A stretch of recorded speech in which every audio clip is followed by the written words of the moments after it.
क्या हर बेटा सिर्फ पैदा होने से माँ बाप का कर्जदार बन जाता है, या फिर उनका खून चूसकर, उनकी नींदें लूटकर और बुढ़ापे में उन्हें अकेला छोड़ देने के बाद भी वो अच्छा बेटा कहलाता है?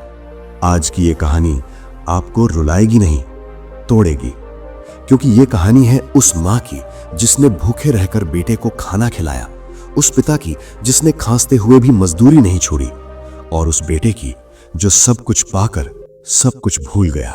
एक छोटा सा घर और बहुत बड़े सपने। वो शहर कोई बहुत बड़ा नहीं था, ना ही बहुत चमकदार, लेकिन उस शहर की हर गली में गरीबी और उम्मीद एक साथ सांस लेती थी।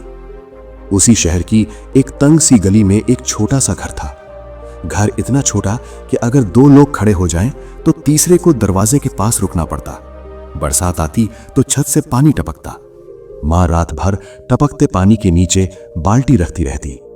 सर्दियां आती तो दीवारों से ठंड रिसती। पिता खांसते हुए पुरानी शॉल ओढ़ लेते और माँ उसे खींचकर उनके कंधों पर ठीक से डाल देती। उसी घर में रहते थे एक बूढ़ा पिता, एक थकी हुई माँ और उनका इकलौता बेटा। पिता जो बोलते कम थे, सहते ज्यादा। पिता का नाम था रामदीन। रामदीन रोज सूरज निकलने से पहले उठते, बिना अलार्म, बिना शिकायत। कभी निर्माण स्थल, कभी गोदाम, कभी सड़क किनारे मजदूरी की तलाश। जिस दिन काम मिल गया उस दिन घर में रोटी बनती, जिस दिन नहीं मिला उस दिन घर में सिर्फ चुप्पी पकती। रामदीन के हाथ कठोर हो चुके थे, उंगलियों में दरारें पड़ गई थी, लेकिन उनकी आंखों में एक ही सपना था, मेरा बेटा मेरी तरह मजदूर नहीं बनेगा। वो कम बोलते थे, दर्द भी चुपचाप पी जाते। रात को जब मां सोचती सब सो गए हैं, तब पिता की खांसी की आवाज पूरे घर को जगा देती। मां, जिसका नाम ही त्याग था, मां का नाम था शांति, लेकिन उनकी जिंदगी में शांति नाम की कोई चीज नहीं थी। शांति खुद फटे कपड़े पहन लेती, लेकिन बेटे की कॉपी किताब नहीं होनी चाहिए थी। वो सुबह उठती, पानी भरती, चूल्हा जलाती और फिर घर घर जाकर बर्तन मांजने निकल जाती। कभी किसी ने कहा, इतनी उम्र में ये काम। कभी किसी ने बासी खाना थमा दिया, कभी किसी ने तनख्वाह के पैसे कट कर दिए, लेकिन शांति हर अपमान को अपने आंचल में बांध लेती, क्योंकि उसे पता था ये आंसू एक दिन उसके बेटे की किस्मत बदलेंगे। बेटे का नाम था अमन। अमन बचपन से अलग था। जब दूसरे बच्चे गेंद खेलते, अमन किताबों में खोया रहता।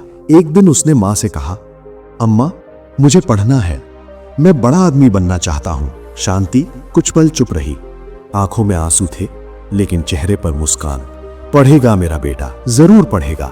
उसी दिन मां ने फैसला कर लिया, अब वो सिर्फ मां नहीं, मजदूर भी बनेगी।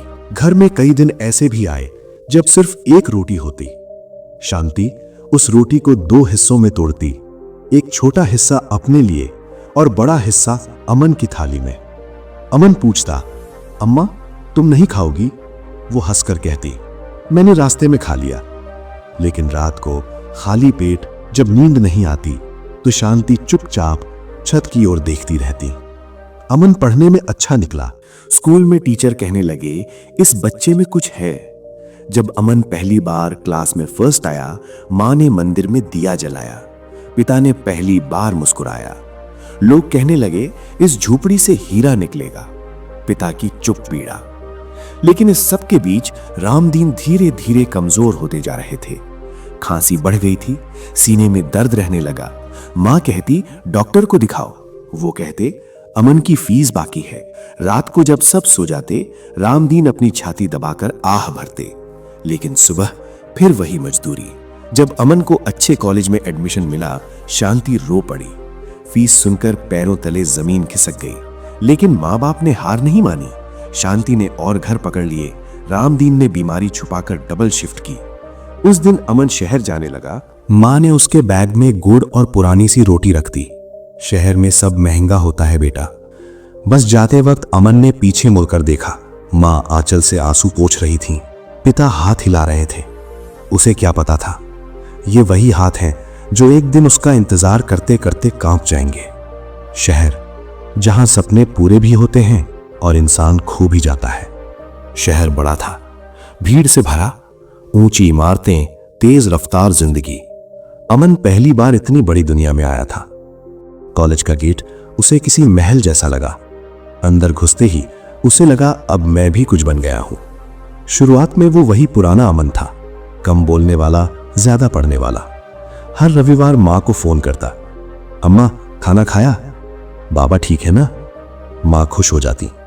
पिता चुपचाप फोन स्पीकर पर रखवा लेते, बस बेटे की आवाज सुनने के लिए। पढ़ाई से ज्यादा तुलना शुरू हुई। लेकिन कॉलेज में अमन अकेला नहीं था। उसके साथ ऐसे बच्चे भी थे जिनके पास महंगे मोबाइल, ब्रांडेड कपड़े, बाइक और पॉकेट मनी भरपूर थी।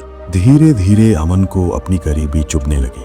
उसके जूते पुराने थे, कपड़े सादे थे। जब दोस्त रेस्टोरेंट में जाते, अमन बहाना बना देता। मन में एक आवाज उभरने लगी, मैं भी ऐसा बनूंगा। कॉलेज खत्म हुआ, प्लेसमेंट लगा। शहर की नामी कंपनी में अमन को नौकरी मिल गई। पहली सैलरी आई। उस दिन उसने सबसे पहले माँ को फोन किया। मारो पड़ी। पिता की आवाज भर्रा गई। पहली सैलरी से अमन ने माँ के लिए साड़ी, पिता के लिए चप्पल भेजी। उस दिन शांति ने पूरे मोहल्ले में मिठाई बांटी। रामदीन चुपचाप मंदिर गए और देर तक खड़े रहे। नौकरी के साथ जिंदगी तेज हो गई। अब अमन के पास पैसे थे, कार्ड थे, पहचान थी। ऑफिस के लोग उसे पार्टियों में बुलाने लगे। वहीं उसकी मुलाकात हुई रिया से। रिया मॉडर्न थी, खुले बाल, महंगे परफ्यूम, तेज हंसी। वो सपनों की नहीं, लाइफस्टाइल की बातें करती थी। उसे गांव, गरीबी, संघर्ष बोरिंग लगते थे। अमन को रिया अच्छी लगी, या शायद उसे लगा रिया के साथ रहकर वो भी बड़ा लगेगा। प्यार या दिखावा, प्यार हुआ या जरूरत, अमन खुद नहीं जानता था। लेकिन अब वीकेंड क्लब में, महंगे रेस्टोरेंट, ट्रिप्स, खर्च बढ़ता गया। माँ का फोन आता, बेटा ठीक तो है ना? अब अमन जल्दी में बोलता, हाँ माँ मीटिंग में हूं। कभी कभी चिढ़कर, बार बार फोन मत किया करो। फोन कट जाता। माँ फोन हाथ में लिए चुप बैठी रहती। पैसे का बदलता मतलब। अब पैसे घर नहीं जाते थे, लेकिन रिया के लिए ड्रेस, गिफ्ट, डिनर। जब माँ ने दवा के लिए पैसे मांगे, बेटा तबीयत ठीक नहीं, अमन झुंझला गया। हर बार पैसे ही पैसे। फोन कट गया। उस रात माँ बहुत देर तक जागती रही। पिता ने धीमे से कहा, छोड़ शांति, अब वो बड़ा आदमी है। माँ बाप का बढ़ता संघर्ष।